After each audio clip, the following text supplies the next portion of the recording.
Previous video में हमने पढ़ा था नेगेटिव सेंटेंस के बारे में। नेगेटिव सेंटेंस को हमने यहाँ 3 सेंटेंस बना के छोड़ दिए थे, लेकिन एक रिमाइंडर के लिए मैं एक सेंटेंस और बना देती हूँ, फिर उसके बाद हम आगे चलेंगे। स्ट्रक्चर्स आई होप आप सब ने याद कर लिया होगा। इसका ये जो फॉर्मूला था, इसका और पहले वाले का 2 फॉर्मूले हो गए यहाँ तक अपन के। 2 फॉर्मूले आपने याद कर लिए होंगे, और सेंटेंस इसके अलावा आप अपने इस फॉर्मूले से आप खुद बनाने की कोशिश करना। और फिर कमेंट में let me know in the comment section, then I will reply your answer.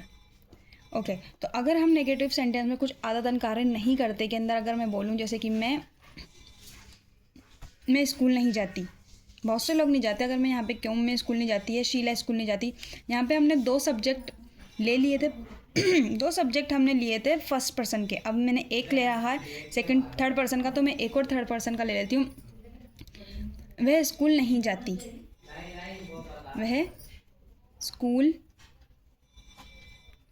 नहीं जाती।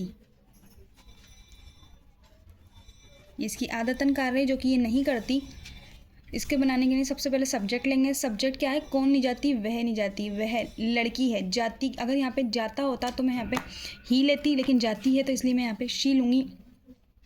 शी, सब्जेक्ट क्या आ गया? शी के साथ हेल्पिंग वर्ब लगती है डज, शी डज। उसके बाद डायरेक्ट हम लगा देंगे नॉट, जैसा कि फॉर्मूले में बताया गया है।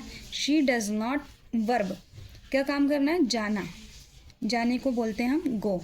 शी डज नॉट गो, कहाँ पर? स्कूल में। ऑब्जेक्ट क्या है? School. She does not go to school. अब हम आगे चलते हैं। ये हमारे नेगेटिव सेंटेंस हो गए कंप्लीट। अब आप खुद बना के देखिएगा कि आपसे बन रहे हैं या नहीं बन रहे, और अगर कुछ भी प्रॉब्लम आती है late me know in the comment section. Third है हमारा, हमने पढ़ लिया प्रेजेंट इंडेफिनेट के अफर्मेटिव सेंटेंस, अफर्मेटिव के बारे में पढ़ लिया, नेगेटिव पढ़ लिया। अब हम पढ़ेंगे इंट्रोगेटिव। इंट्रोगेटिव सेंटेंस बनाएंगे, यानी कि प्रश्नवाचक। इंट्रोगेटिव सेंटेंस, इंट्रोगेटिव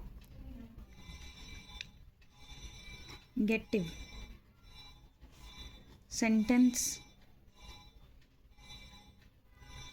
यानी कि प्रश्नवाचक वाक्य, जिसमें हम प्रश्न पूछते हैं। प्रश्नवाचक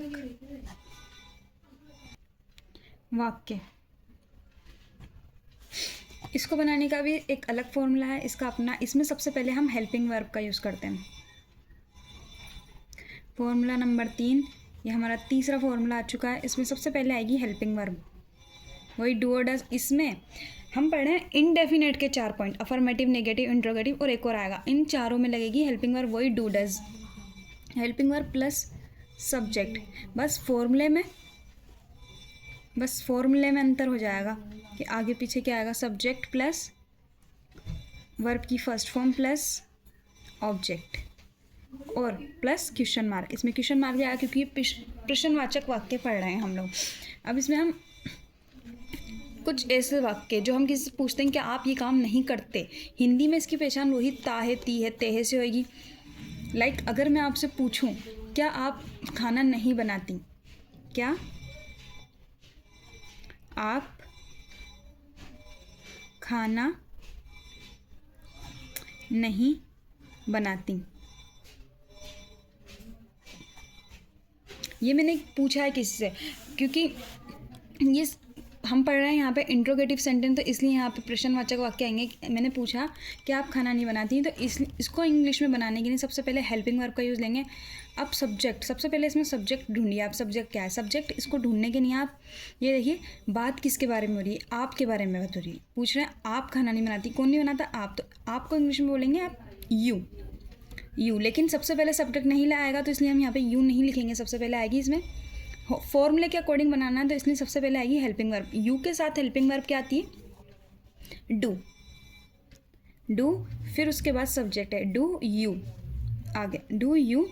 उसके बाद है वर्ब क्या है इसमें? बनाना, मेक। खाना बनाने की बात हो रही, खाना बनाने में आप या तो मेक का यूज़ कर सकते हो या फिर आप कुक का यूज़ कर सकते हो। तो यहाँ पे मैं कुक का यूज़ कर सकती हूँ। डू यू कुक, और मेक का भी कर लूँगी। डू यू कुक, और हम ऑब्लिक लगा के मैक भी लिख लेते हैं। डू यू मैक, सॉरी, क्या आप खाना बनाती हैं? ये नहीं आएगा इसमें, क्या आप खाना बनाती हैं, क्योंकि हम इंट्रोगेटिव पढ़ रहे हैं, इंट्रोगेटिव नेगेटिव नहीं पढ़ रहे हैं। डू यू कुक फूड, क्या आप खाना बनाती हैं, क्या आप खाना बनाती हैं, इसमें नहीं आएगा क्योंकि अभी हम इंट्रोगेटिव सेंटेंस पढ़ रहे हैं, इंट्रोगेटिव नेगेटिव नहीं पढ़ रहे। सेकंड है, क्या शीला डांस करती है, क्या शीला डांस करती है। इसमें सवाल पूछ रहे हैं किसी से, इसके हिंदी में ताहती है आएगा, ये ज़रूर ध्यान रखिएगा। अब ये पूछ रहा है, सबसे पहले इसमें जानिए आप सब्जेक्ट क्या है, सब्जेक्ट ढूंढना चाहिए। बात किसके बारे में हो रही है, बात शीला के बारे में हो रही है। यहाँ पे एक नाम आ गया किसी का, अब नाम आ गया तो हेल्पिंग वर्ब सबसे पहले पता कर लो, नाम के साथ लगता है डज, तो शीला के साथ डज लगेगा, तो हेल्पिंग वर्ब सबसे पहले आएगी does. Does Sheela, does Sheela dance करती है, क्या करने की बात हो रही है, डांस करने की, डू डांस, क्वेश्चन मार्क। इसी तरीके से अगर हम एक और बनाएं, ऐसा कोई कार्य जो हमारी आदतन है और हम किसी से पूछ रहे हैं क्या आप ये काम करते हैं, लाइक मैंने यहाँ पे बोला कि आप खाना बनाती हैं, क्या शीला डांस करती है, इसी तरह मैं बोलूँ क्या आप स्कूल जाते हो, या फिर हाँ क्या आप स्कूल जाते हो, क्या आप स्कूल जाते हो। अगर मैं किसी से पूछूं कि आप स्कूल जाते हो तो उसको इसी तरीके से लिखेंगे। इसको इंग्लिश में बनाने के लिए सबसे पहले हेल्पिंग वर्ब आएगी। अब आप है तो मैंने आपको बता दिया, आपको यू बोलते हैं, यू के साथ हेल्पिंग वर्ब आती है डू, डू के तुरंत बाद हम यू लगा देंगे, डू यू, क्योंकि ऐसा हमें फॉर्मूले में बताया गया, हम सीधा स्ट्रक्चर की तरह स्ट्रक्चर के साथ पढ़ेंगे। डू यू, उसके बाद आएगी हेल्पिंग वर्ब, वर्ब की फर्स्ट फॉर्म डू यू। जाने की बात हो रही है, वर्ब क्या है इसमें, जाना, काम क्या हो रहा है, जाने का, तो इसलिए हम डू यू गो, कहाँ पे, school, do you go to school.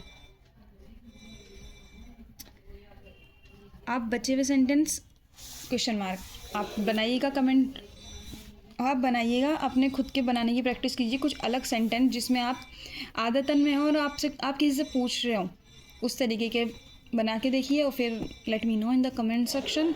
अल्लाह हाफिज़।